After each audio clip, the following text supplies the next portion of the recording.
تو میرا ایک دفعہ جب میں نے شادی کا ارادہ کیا تو جن سے ارادہ کیا ان کے 2 بچے بھی تھے، وہ بھی جہیز میں مل رہے تھے مجھے.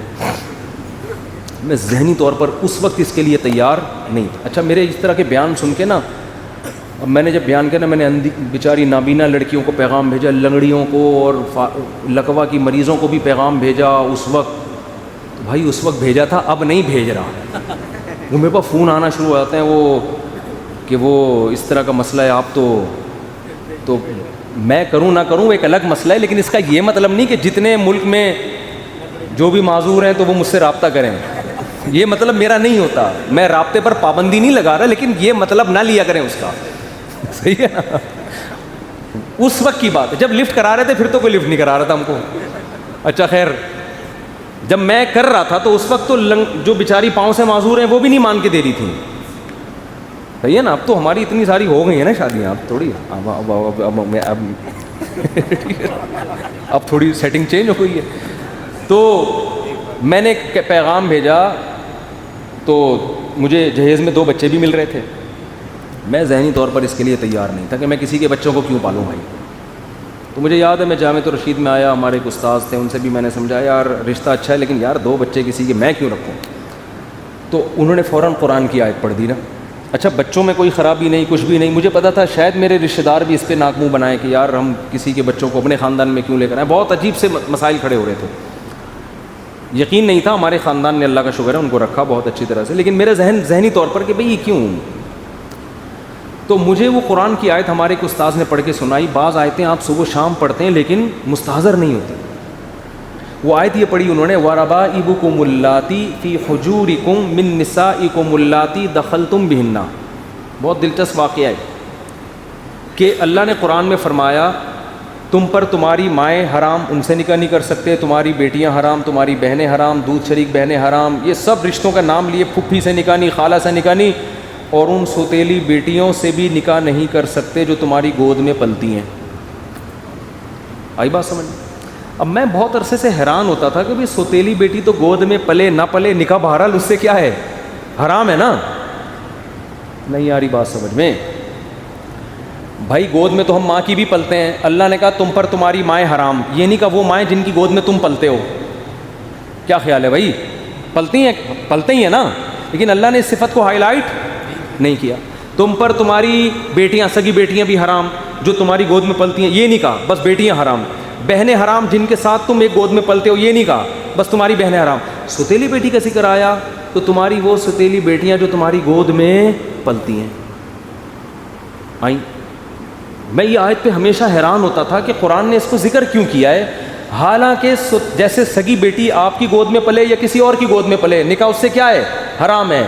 آپ اپنی ماں کی گود میں پلے نہ پلے، ماں سے نکاح کیا ہے، حرام ہے. سوتیلی بیٹی آپ کی گود میں پلے یا نہ پلے، آپ کے لیے نکاح اس سے حرام ہے کہ نہیں ہے؟ لیکن پھر قرآن یہ ذکر کیوں کر رہا ہے جب اس شرط کا کوئی فائدہ ہی نہیں ہے؟ یہ میرے ذہن میں ایک اشکال تھا جس کے جواب کی طرف میں نے کبھی سوچا بھی نہیں کہ اللہ کا کلام میں کوئی حکمت ہوگی، ہر چیز ہمیں تھوڑی معلوم ہوتی ہے. تو میں نے جب یہ ذکر کیا یار وہ بچے بھی مل رہے ہیں مجھے، تو میرے دماغ اس کے لیے ایگری نہیں ہو رہا. وہ وجہ اس کی ہے کہ بھئی یہ تو شریعت میں بھی کوئی پسندیدہ کام تھوڑی ہے یہ کہ کسی کے بچوں کو پالو. بھئی وہ اپنے رشتہ داروں کے آ رہے ہیں، ہم کیوں رکھیں ان کو. تو انہوں نے فوراً قرآن کی آیت پڑھی، وَرَبَائِبُكُمُ اللَّاتِي، تمہاری وہ ستیلی بیٹیاں جو تمہاری گود میں پلتی ہیں. انہوں نے کہا یہ قرآن نے گود میں پلنے کا ذکر اس لیے کیا کہ عام طور پہ صحابہ جب کسی بچوں والی عورت سے شادی کرتے تھے تو چھوٹے بچے خود ہی پالتے تھے. تو یہ رواج تھا، تو اس رواج کو قرآن نے کیا کر دیا، ہائی لائٹ. میرے ذہن میں آیا قرآن اس رواج کو کیوں ہائی لائٹ کر رہا ہے. اس رواج کو ہائی لائٹ نہیں کر رہا، سگی ماؤں کی گود میں بھی تو پلتے تھے لوگ، سگی بیٹیوں کو بھی تو صحابہ گود میں پالتے تھے، ان کا ذکر نہیں کر رہا. اس صفت کو ہائی لائٹ اس لیے کر رہا ہے، اللہ کو پتہ ہے کہ سگی بیٹیاں ہمیشہ گودوں میں ہی پلیں گی باپ کے، اور آپ ہمیشہ اپنی ماں کی گودوں میں پلو گے. ایک دور آنے والا ہے کہ سوتیلی بیٹی کو کوئی گود میں پالنے کے لیے تیار نہیں ہوگا. اس لیے اللہ نے اس صفت کو ہائی لائٹ کر دیا کہ تمہاری وہ سوتیلی بیٹیاں جو تمہاری گود میں پلیوں. میں نے کہا قرآن سے دلیل مل گئی، میرے الفاظ تھے، میں نے کہا کسی کا باپ مجھے اس نکاح سے روک کے دکھائے، ایسی کی تیسی. ہزاروں تو دل بر ہیں، کس کس کو دے دل والا، ہمارا حساب نہیں ہے. ہمارا دلبر کون ہے؟ خدا ہے. بھاڑ میں جائے ہندو کیا کہتا ہے, بھاڑ میں جائے میرا, میں نے تو یہاں تک کہا میری ماں کیا کہتی ہے, میرا بھائی کیا کہتا ہے, میری بہن کیا کہتی ہے, میرا ماموں کیا کہتا ہے, میرا چاچا کیا کہتا ہے, میرا پھپھا کیا کہتا ہے, بھاڑ میں جائے ایسی کی تیسی. خدا کے آگے کسی کی نہیں چلے گی. تو میرے ایسے جذبات ہوئے نا ایسی کی تیسی. اور اللہ کا شکر ہے میری شادی ابھی وہ بچی بڑی ہو گئی ہے اور رہ رہے ہیں, اللہ کا شکر ہے, اللہ برکتیں دے. اور وہی ہمارے پاس ہی آگے رہی, بچے بڑے ہو گئے وہ الحمدللہ. تو یہ 2008 یا 2009 کی بات ہے. میں اتنا نیک نہیں ہوں جتنا آپ مجھے سمجھنا ہوگا, اور اتنے نیک, اللہ اتنا فری ہونے کی ضرورت نہیں ہے.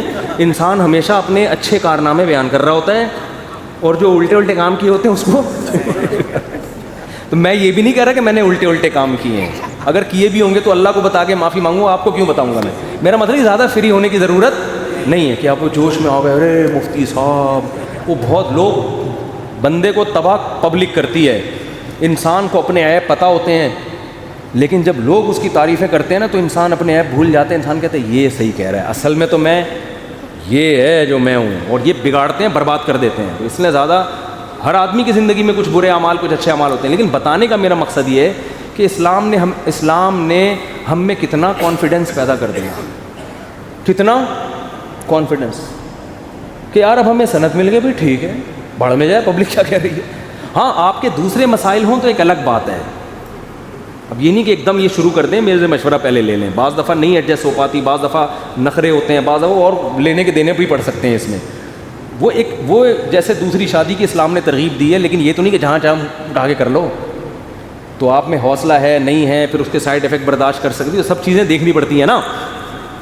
تو میں یہ بتا رہا ہوں کہ اسلام آپ کی ٹینشن کو کیا کر دیتا ہے, ختم. تو بس اللہ کے لیے یار. تو اس نے اتنی اس آیت نے مجھ میں کیا پیدا کر دیا, کانفیڈنس. میری اپنی بچی کی شادی میں نے بہت کم عمر میں کی ہے, بالغ ہوتے ہی رشتہ آ گیا تھا.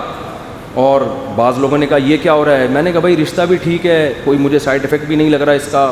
اللہ کہہ رہا ہے جلدی کرو, بھاڑ میں جائے. محلے والے کیا کہہ رہے ہیں, بھاڑ میں جائے. یہ بھاڑ میں جائے گا لفظ یاد رکھ لیں. وہ کیا کہہ رہا ہے, فلانا کیا کہہ رہا ہے, ڈمکانا کیا. بھائی اللہ نے حکم دیا. ہاں بچی سے پوچھ لو, اس پہ زبردستی نہ ڈالو. کوئی اگلا نہ راضی ہو تو پھر تو اللہ ہی کہہ رہا ہے پھر نہیں کرو.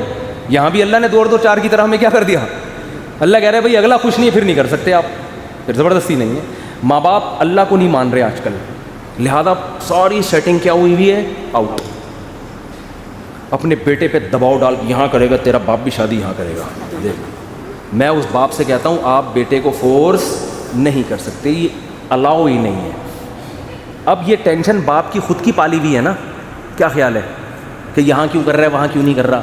یہ ٹینشن باپ کی خود کی پالی ہوئی ہے نا. اگر اس کو پتا ہو بھائی مجھے اللہ نے بیٹے پر اتنا کنٹرول نہیں دیا ہے کہ گن پوائنٹ پہ میں کرا دوں, باپ ٹینشن ہی نہیں لے گا. بھائی اللہ نے حکم دیا, بھائی اللہ نے منع کر دیا تو کیا کریں.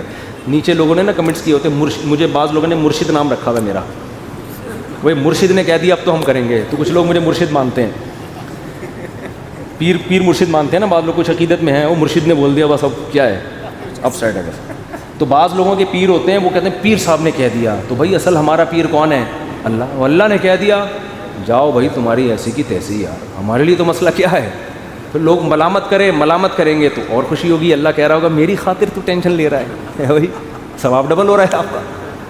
تو اسلام کے علاوہ بھائی ہمارے پاس کوئی آپشن نہیں ہے, مجبور ہیں. کوئی ہم سے غیر مسلم پوچھتا ہے نا کیوں اسلام ہے, بھائی ہے ہی نہیں یار, تم بتاؤ کیسے چلے پھر زندگی, تم بتاؤ نا. تمہارے پاس تو کوئی پیپر ہی نہیں ہے, ایگزامینیشن ہال میں بیٹھ کے میں کیا پکوڑے کھاؤں, یہاں کیا کروں بیٹھ کے.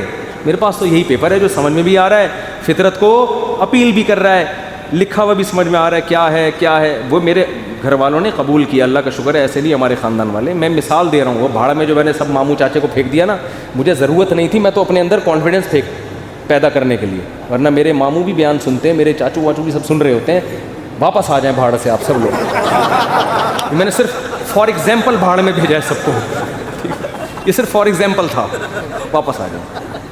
کسی نے مخالفت نہیں کی, میں ایک مثال دے رہا تھا کہ کر سکتے تھے. تو اللہ تعالیٰ ہمیں سمجھنے کی عمل کی توفیق عطا فرمائے, آخرت پہ عقیدہ ہمارا مضبوط فرمائے. اس کے بغیر کام بنے گا نہیں.